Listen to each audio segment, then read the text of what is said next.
Hello students, आप लोगों का स्वागत है मेरे चैनल लर्न विद नसीमा पर। आज मैं आप लोग के लिए लेकर आई हूँ class 11th political science chapter 7 संघवाद।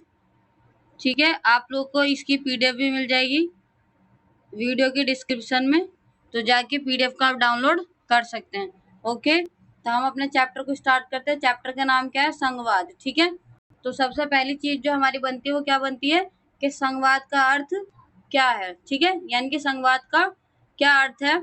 तो संघवाद का अर्थ हम इसमें समझेंगे कि संघवाद का अर्थ क्या होता है? संगठित रहना।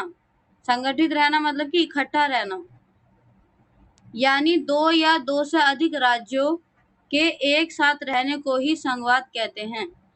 जब दो या दो से ज्यादा राज्य एक साथ रहते हैं उसी को हम क्या बोलते हैं? संघवाद बोलते हैं। ठीक है, समझ में आ रहा है आप लोग को? उसके बाद से इसमें नेक्स्ट पॉइंट है हमारा कि संघीय राज की सर्वप्रथम शुरुआत अमेरिका से हुई थी। ठीक है, संघीय राज की जो शुरुआत हुई थी वो कहाँ से हुई थी? अमेरिका से हुई थी। ठीक है, तो 1 मार्क्स का क्वेश्चन आप लोग को यहाँ से बनता है कि संघवाद की शुरुआत कहाँ से हुई थी? तो अमेरिका से हुई थी। ठीक है, उसके बाद से हम अपने नेक्स्ट टॉपिक पे चलते हैं। ये समझ में आ गया आप लोग को कि संघवाद का अर्थ क्या होता है? संगठित रहना, यानी कि दो या दो से अधिक राज्यों का एक साथ रहना क्या कहलाता है? संघवाद कहलाता है। ठीक है, और संघवाद की शुरुआत सबसे पहले कहाँ से हुई थी? अमेरिका से हुई थी। अब हम अपने नेक्स्ट टॉपिक पे चलते हैं। नेक्स्ट टॉपिक है हमारा संघवाद क्या है। अब हमने संघवाद का अर्थ तो पढ़ लिया, अब हम पढ़ेंगे कि संघवाद क्या है। ठीक है, तो इसका जो हमारा फर्स्ट पॉइंट हो जाएगा वो हो जाएगा संघवाद एक संस्थागत प्रणाली है। कैसी प्रणाली है संघवाद? संस्थागत प्रणाली, जिसमें दो प्रकार की राजनीतिक व्यवस्था शामिल होती है। कितने प्रकार की राजनीतिक व्यवस्था? दो प्रकार की राजनीतिक व्यवस्था शामिल होती है। किसके अंदर? संघवाद के अंदर। इसमें एक केंद्रीय स्तर यानी संघीय व दूसरी प्रांतीय स्तर यानी कि राज्य की राजनीतिक व्यवस्था शामिल होती है। अभी मैंने ऊपर बताया कि इसमें दो प्रकार की राजनीतिक व्यवस्था होती है, यानी कि केंद्रीय स्तर की और दूसरी राज्य स्तर की यानी कि प्रांतीय स्तर की। केंद्रीय स्तर को हम क्या बोलते हैं? संघीय या फिर संघ, और राज्य स्तर की क्या बोलते हैं? राज्य। ठीक है, केंद्र सरकार और राज्य सरकार सुना होगा ना, तो वही केंद्रीय स्तर की संघ कहलाती है और राज्य स्तर की राज्य कहलाती है। ठीक है, दो प्रकार की राजनीतिक व्यवस्था इसके अंदर शामिल होती है। उसके बाद से नेक्स्ट पॉइंट हमारा केंद्रीय या संघीय सरकार का कार्य क्षेत्र पूरा देश होता है। यानी कि जो हमारा संघीय सरकार है या जो केंद्र सरकार है उसका कार्य क्षेत्र क्या है? उसका कार्य क्षेत्र पूरा देश है। यानी केंद्र सरकार कहाँ पर काम करती है? पूरे देश में काम करती है, पूरे देश के लिए काम करती है। ठीक है, उसके बाद से इसमें राष्ट्रीय हित से जुड़े विषय होते हैं। जो संघीय जो हमारी सरकार है, ये केंद्रीय सरकार है, वो पूरे देश में काम करती है और पूरे देश में कौन से काम करती है? कौन से विषयों पर काम करती है? जो हमारे राष्ट्रीय हित से जुड़े हो। जो किससे जुड़े हो? हमारे राष्ट्रीय हित से जुड़े हो। ठीक है, समझ में आ रहा है आप लोगों को कि राष्ट्रीय हित से जुड़े हुए विषयों पर ये काम करती है। उसके बाद से संघ सूची के विषय पर केंद्र सरकार ही कानून बना सकती है। आप लोगों ने पढ़ा होगा 3 प्रकार की सूची है। नेक्स्ट अभी आगे हम पढ़ेंगे भी कि संघ सूची, राज्य सूची और समवर्ती सूची। तो जो हमारी संघ सूची होती है उस पर कौन कानून बनाता है? उस पर केवल केंद्र सरकार ही कानून बनाती है। ठीक है, समझ में आ रहा है? उसके बाद से हम अपने नेक्स्ट पे चलते हैं। नेक्स्ट पॉइंट है हमारा कि प्रांतीय सरकारों का कार्य क्षेत्र अपना प्रांत यानी कि राज्य होता है। जो हमारी प्रांतीय सरकारें होती हैं उनका जो कार्य क्षेत्र होता है वो क्या होता है? उनका राज्य। यानी कि अगर कोई मुख्यमंत्री है तो वो कहाँ पर कानून बना सकता है? अपने राज्य के अंदर कानून बना सकता है। ठीक है, राज्य सूची के विषयों पर राज्य सरकार कानून बनाती है। संघ सूची के विषय पर कौन बनाता है? केंद्रीय सरकार। और राज्य सूची के विषय पर कौन कानून बनाता है? हमारा प्रांतीय सरकार या फिर राज्य सरकार। ठीक है, समझ में आ गया? उसके बाद हमारा नेक्स्ट पॉइंट है केंद्र व राज्य के बीच टकराव रोकने के लिए स्वतंत्र न्यायपालिका होती है। अब दो प्रकार की राजनीतिक व्यवस्था थी, केंद्र और राज्य। ठीक है, तो इनके बीच में अगर टकराव होता है, इनके बीच में अगर कोई मुठभेद हो जाती है, लड़ाई हो जाती है, तो कौन क्या मतलब कि टकराव को कौन रोकेगा? बीच बचाव कौन करेगा? स्वतंत्र न्यायपालिका। जो हमारी न्यायपालिका है वो इनके बीच में क्या करेगी? टकराव को रोकेगी। ठीक है, समझ में आ गया? ये टॉपिक आप लोगों को के संघवाद क्या एक संस्थागत प्रणाली है जिसमें कि दो प्रकार की राजनीतिक व्यवस्था होती है, एक केंद्र, दूसरी हमारी राज्य। ठीक है, संघ सूची पर केवल केंद्र सरकार कानून बना सकती है और राज्य सूची पर केवल राज्य सरकार कानून बना सकती है। और इनके बीच में टकराव को कौन रोकेगा? स्वतंत्र न्यायपालिका। ठीक है, उसके बाद से जो हमारा नेक्स्ट टॉपिक है हमारा भारत में संघवाद। अब हमने संघवाद पढ़ लिया, संघवाद क्या है वो पढ़ लिया। अब हम पढ़ेंगे भारत में संघवाद कैसा है। ठीक है, तो इसका जो हमारा पहला पॉइंट हो जाएगा वो हो जाएगा कि भारतीय संविधान के अनुच्छेद 1 में भारत को राज्यों का संघ कहा गया है। तो यहाँ से आप लोग का 1 मार्क्स का क्वेश्चन बनता है कि भारतीय अनुच्छेद 1 में क्या कहा गया है? तो कहा गया है राज्यों का संघ। किसको कहा गया है? भारत को। ठीक है, समझ में आ रहा है? भारत को क्या कहा गया है? राज्यों का संघ। क्यों कहा गया है? क्योंकि जो हमारा भारत है वो क्या है? बहुत सारे राज्यों का एक ग्रुप है ना। समझ में आ रहा है? उसके बाद से नेक्स्ट पे चलते हैं। नेक्स्ट जो हमारा वो है, राष्ट्रीय आंदोलन के दौरान अनेक नेता चाहते थे कि भारत जैसे विशाल देश पर शासन करने के लिए शक्तियों या विषयों को केंद्र व प्रांतीय स्तरों में बांटना चाहिए। ठीक है, जो नेता थे, राष्ट्रीय आंदोलन मतलब कि जब हम अपने देश को आजाद कराने की जो लड़ाई लड़ रहे थे, उस लड़ाई के दौरान जो बहुत सारे नेता थे वो क्या चाहते थे? वो चाहते थे कि भारत में क्या हो? शक्तियों का बंटवारा हो, या फिर जो विषय उनका बंटवारा होना चाहिए किसके बीच में? केंद्र और राज्य के बीच में, यानी कि प्रांत के बीच में। ठीक है, समझ में आ गया? उसके बाद से नेक्स्ट पॉइंट है हमारा, भारतीय समाज में केंद्रीय व भाषीय विविधता है। जो हमारा भारत है उसमें क्या है? क्षेत्रीय और भाषीय विविधता है। ठीक है, यानी कि हमारे यहाँ पर जो भारत है, भारत में आपको विविधता देखने को मिलती है। जैसे कि जम्मू कश्मीर में आप चले जाओ तो आपको क्या मिलेगा? बर्फ मिलेगी। और राजस्थान में चले जाओ आपको क्या मिलेगा? रेत मिलेगी। समझ में आ रहा है? तो हमारे यहाँ पर क्षेत्रीय विविधता है। और भारत में क्या है बेटा? भारत में भाषाई विविधता भी है। भाषाई कैसे है? कि जैसे कि राजस्थान में राजस्थानी भाषा बोलते हैं, गुजरात में गुजराती बोलते हैं, बिहार में बिहारी बोलते हैं ना। तो यहाँ पर क्या है? क्षेत्रीय और भाषाई विविधता है। ठीक है, अतः प्रत्येक क्षेत्र के लोगों को स्वशासन का अवसर मिलना चाहिए। यानी कि उन्होंने क्या कहा कि हर क्षेत्र के लोगों को क्या मिलना चाहिए? स्वशासन करने का मौका मिलना चाहिए। ठीक है, स्वशासन मतलब होता है खुद का शासन। उसके बाद से नेक्स्ट पॉइंट हमारा, भारतीय संघवाद के अनुसार भारत में एक संघीय यानी कि केंद्रीय सरकार, 28 राज्य व 8 केंद्र शासित प्रदेशों की सरकारें अपने अपने विषयों पर कार्य करती हैं। भारत के संघवाद के अनुसार क्या है? भारत में क्या है? एक केंद्र सरकार है। ठीक है, और 28 राज्य हैं, तो यानी कि 28 राज्य सरकार हो गई और 8 केंद्र शासित प्रदेश हैं। ठीक है, 8 क्या है? केंद्र शासित प्रदेश हैं। यहाँ पर क्या है कि सरकारें अपने अपने विषयों पर क्या करती हैं? कार्य करती हैं। ठीक है, समझ में आ रहा है? उसके बाद हम अपने नेक्स्ट पॉइंट पे चलते हैं। नेक्स्ट पॉइंट है हमारा भारतीय संविधान में सभी की शक्तियों का स्पष्ट बंटवारा दिया गया। ठीक है, जो राज्य सरकार, केंद्र सरकार, सभी की शक्तियों को क्या है? स्पष्ट बंटवारा कर दिया गया। ठीक है, उसके बाद से नेक्स्ट पॉइंट हमारा, केंद्र व राज्य के मध्य टकराव को रोकने के लिए न्यायपालिका है। ठीक है, ये मैं पहले ही बता चुकी हूँ आप लोगों को कि इनके बीच में अगर लड़ाई होगी तो कौन रोकेगा उसको? न्यायपालिका। ठीक है, उसके बाद से West Indies, Nigeria, America, Germany जैसे देशों में भी संघवाद है, परंतु भारतीय संघवाद से अलग है। ठीक है, यानी कि वेस्टर्न इंडीज और नाइजीरिया, अमेरिका, जर्मनी, इन देशों में भी संघवाद है, लेकिन हमारे भारतीय संघवाद से क्या है? अलग है। ठीक है, समझ में आ गया आप लोग को?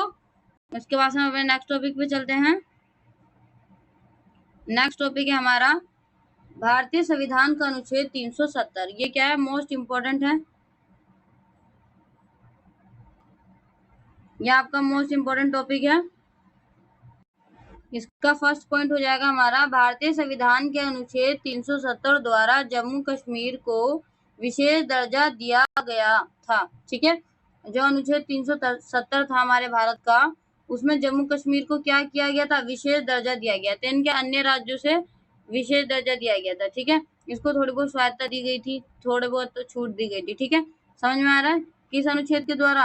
अनुच्छेद 370 के द्वारा। ठीक है, 1 मार्क्स में आता है क्वेश्चन। इसमें क्या है कि अनुच्छेद 370 में क्या क्या कहा गया था, देख लो। पहला पॉइंट इसमें हो जाएगा हमारा, अन्य राज्यों से अधिक स्वायत्तता प्राप्त होगी, यानी कि इसको दूसरे राज्यों से ज्यादा स्वतंत्रता होगी।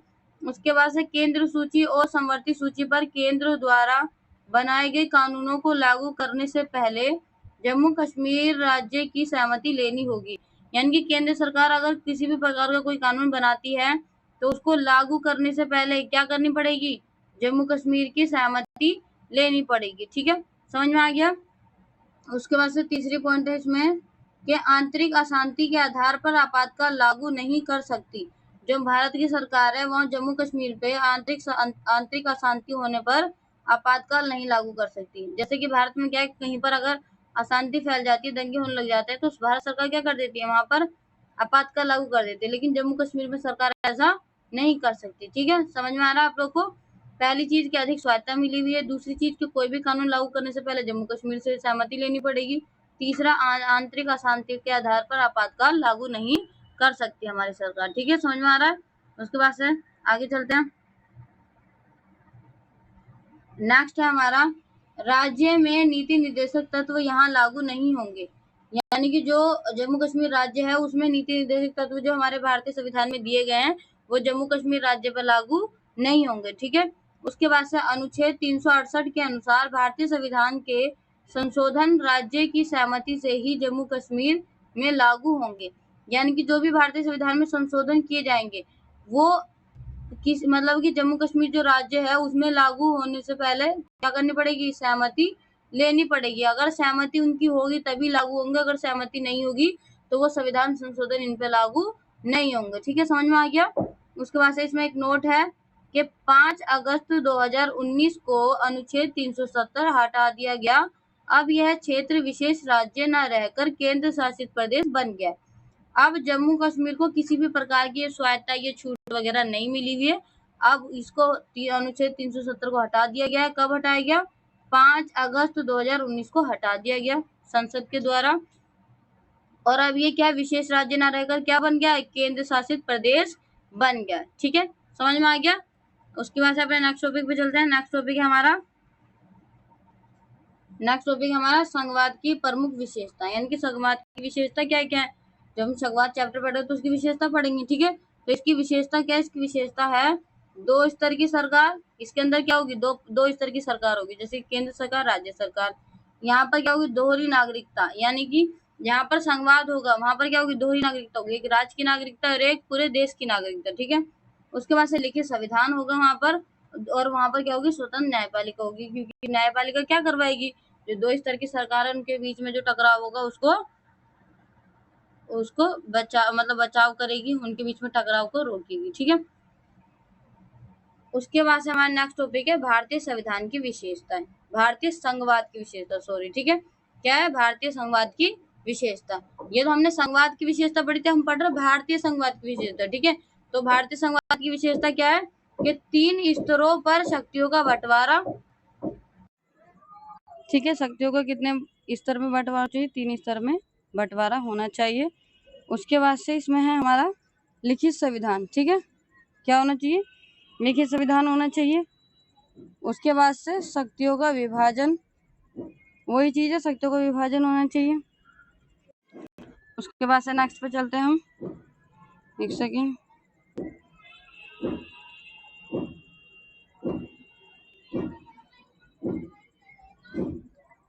शक्तियों का विभाजन जो मैंने अभी बताया आपको, विशेषता भारतीय संघवाद की, उसमें क्या होना चाहिए, शक्तियों को कितने, तीन स्तरों में विभाजन होना चाहिए। पहला हमारा संघ सूची, दूसरा राज्य सूची, तीसरा समवर्ती सूची। जो हमारा संघ सूची है, संघ सूची में कितने विषय हैं, 97 विषय हैं। राज्य सूची में कितने विषय हैं, 66 विषय हैं। समवर्ती सूची में कितने विषय हैं, 47 विषय हैं। ठीक है, कितने, 47 विषय हैं। उसके बाद से अपशिष्ट शक्तियाँ। ठीक, अपशिष्ट शक्तियाँ पर कौन कानून बनाता है, हमारी केंद्र सरकार कानून बनाती है। ठीक है, उसके बाद से इसमें हमारा है संघ सूची पर कौन बनाता है, हमारी केंद्र सरकार, और राज्य सूची पर राज्य सरकार, और समवर्ती सूची पर दोनों बनाते हैं। ठीक है, उसके बाद से इसमें क्या है, हमारी स्वतंत्र न्यायपालिका, स्वतंत्र न्यायपालिका होनी चाहिए। ये भी क्या है, भारतीय संघवाद की विशेषता। और आप लोग को पता है कि भारत में है स्वतंत्र न्यायपालिका। उसके बाद हम ये पढ़ लेते हैं केंद्र सूची, राज्य सूची और समवर्ती सूची, इसमें कौन कौन से विषय आते हैं। तो केंद्र सूची में आता है प्रतिरक्षा, परमाणु ऊर्जा, विदेशी मामले, युद्ध और शांति, बैंकिंग, रेलवे। ये सब किसके विषय है? ये सारे हमारे जो रेलवे वगैरह ये सब किसके विषय है? केंद्र सूची के विषय हैं। उसके बाद से हम आते हैं राज्य सूची पर। राज्य सूची में क्या आता है? कृषि, पुलिस, स्थानीय शासन और भूमि। ठीक है, समझ में आ रहा है? ये राज्य सूची के विषय। समवर्ती सूची जिस पर दोनों कानून बनाते हैं वो है शिक्षा, वन, मजदूर संघ और विवाह। इन सब पर कौन कानून बनाता है? इस पर दोनों कानून बनाते हैं। ठीक है, दोनों ही कानून बना सकते हैं, चाहे वो राज्य सरकार हो चाहे वो केंद्र सरकार हो। ठीक है, समझ में आ गया? उसके बाद हम अपने नेक्स्ट टॉपिक पे चलते हैं। नेक्स्ट टॉपिक है हमारा